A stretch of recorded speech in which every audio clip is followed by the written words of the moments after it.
Well, hello everybody. My name is Bob Trezise. I'm President and CEO of Lansing Economic Area Partnership, LEAP, your favorite regional economic development agency, which represents the greater Lansing area, Ingham, Eaton, and Clinton County here in Michigan in our economic development projects and initiatives. And you're watching and listening to another LEAP Weekly episode. And let's get right to it. We have a number of really great ideas and projects to talk about. First off, I want to say congratulations to our diversity director here at LEAP, Teddy Parsons. You know, we believe that diversity is a major part of our economic development efforts. We do big projects, over $800 million of private investment, over 3,000 private sector jobs that LEAP has helped the private sector create over the last 3 years, which are huge numbers, but that's not good enough. We have to change the culture. We have to fill in the gaps. We have to build a new foundation, a global foundation. Everything we do, we think in terms of that we are an international cosmopolitan environment, that is what we have to use to compete on the global stage. And we are. We speak 70 languages. We're one of the major refugee centers in America. We have one of the largest Chinese populations in America. We have a major international university. We have the capital city. We have Fortune 500 companies. We are a genuine international community. We need to look and feel it.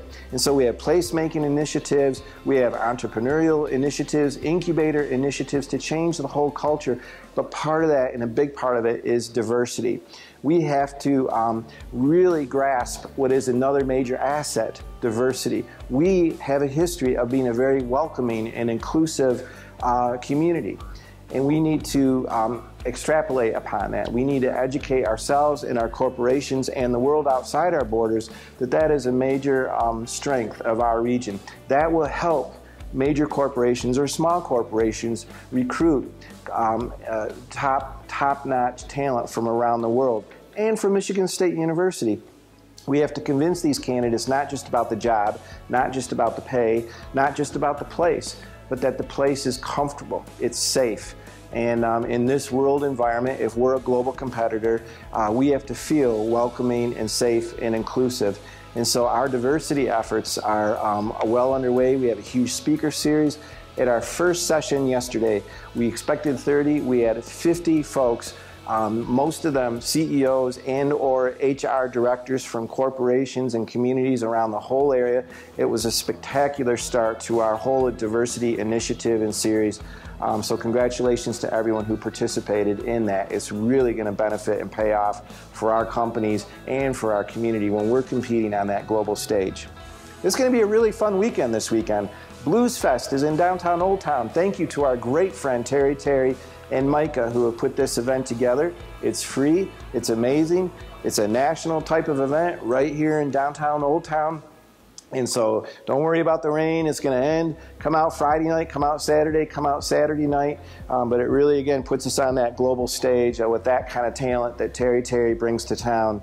And thank you to him and Message Makers, which is an international firm, for bringing this to our community.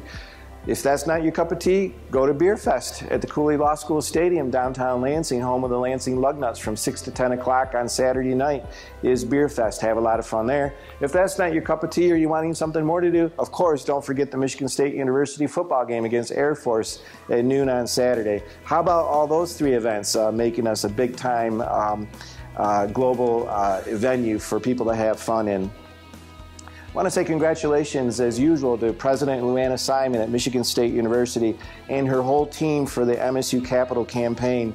They have just surpassed raising $1 billion from 221,000 donors worldwide to Michigan State University. This will double the number of endowed faculty, professors, and chairs to the number of 200 or more.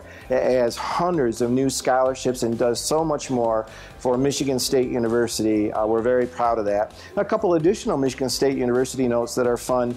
Engineering students, female engineering students, has now gone over 1,000 at the School of Engineering, which is a very historic and important point for Michigan State University and for us in our region. Also, there was a groundbreaking last Friday of the 1855 Place project, which is an amazing village, essentially, that Michigan State University is building at Harrison and Kalamazoo. Congratulations again to Michigan State University for continuing to add on to our economic development efforts here in the Lansing region, across the state, and across the world. Well, a little more fun. Wallet Hub has ranked the 300 U.S. cities for the best sports fans in America.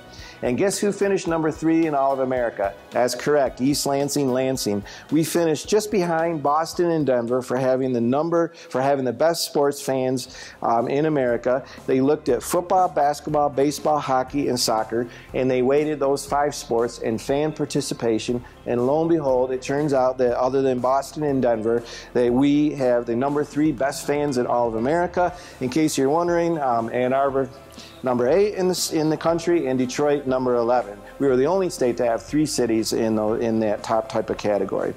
And finally, a little message about the casino downtown. Once again, the casino has received a favorable review by a federal judge. It seems, I've said from the beginning about the Lansing Casino, downtown Lansing, that it was 80-20, it was going to be a go. And so we continue to think this is another important economic development initiative. It's just one part of our overall economic development puzzle. It doesn't carry all the water, that's for sure. But again, I think it's just a reminder, maybe a reminder to you, why we set this up to begin with. And this goes back to my City of Lansing days and lingers from that a little bit. But you know, the Indian tribe came in and they were convinced that they had a legal argument as to why they could put a casino into an unserved region of the state of Michigan. That happens to be us, mid-Michigan, in the Lansing area. And they simply notified us that they were going to do it. So our choice was to say, okay, good luck, or to say, well, hold on. Let's at least put it where it can have some economic impact and do some good for our entire community. Instead of being out in a green field somewhere with no windows and a sea of asphalt, being shut off really to the world, other than just being a casino, come downtown, attach it to the Lansing Center, help us bring 2 new hotels downtown, help us double the size of our convention business, which will help every hotel in the entire area. Could we use all of the proceeds to build scholarships for Lansing kids in the Lansing School District to pay for a 4-year university? Yeah, we could do that. Could we make sure that the 1,500 jobs that will be created will be good jobs that will have benefits and good pay? Yes, we can assure that and do that through agreements. Good. Could the casino itself be really snazzy, good architecture with windows? Yes. Could we ask you not to put in a lot of entertainment amenities? Could we ask you not to put in food and drink so much so that people really have an opportunity to enjoy our restaurants in the downtown? Yes, exactly. That is what we want to do. We want to just concentrate on gaming. Well, you know what? All those things began to add up, and why wouldn't we do it? But here was the epiphany moment for me, to tell you the truth, because, you know, honestly, I don't gamble and had a lot of questions about it, like everybody. So I'm sitting with my wife one night on the west side of Lansing in a restaurant, and you know, I was talking to her about, I don't know what's right or wrong, whether we should do this or not. But I hear a whole table of folks next to me, ladies, about 40 years old, and they all said their husbands were getting off work in about a half an hour, and that they were all very excited to do what? To go to the casino. That's right, they were leaving. They were gone. The decision's already been made. Who am I, or who are you, or who is somebody to make these decisions? That's my opinion, of course, but they have already made the decision. And so I'm driving home. I listen to commercials on the radio on the way home about casinos somewhere else in our region. Go home, watch the local news. Most of the commercials on the local news are about how to convince all of us to leave our home and go to a casino somewhere else and spend our money somewhere else. I, at least for me, suddenly had the epiphany that the decision's already been made. The people already are gambling. They are already leaving. We might as well do it here, and we might as well do it right. So, of course, it's my personal opinion, but that's just my take on the casino issue. Hope everyone has a great week, and we'll see you next week.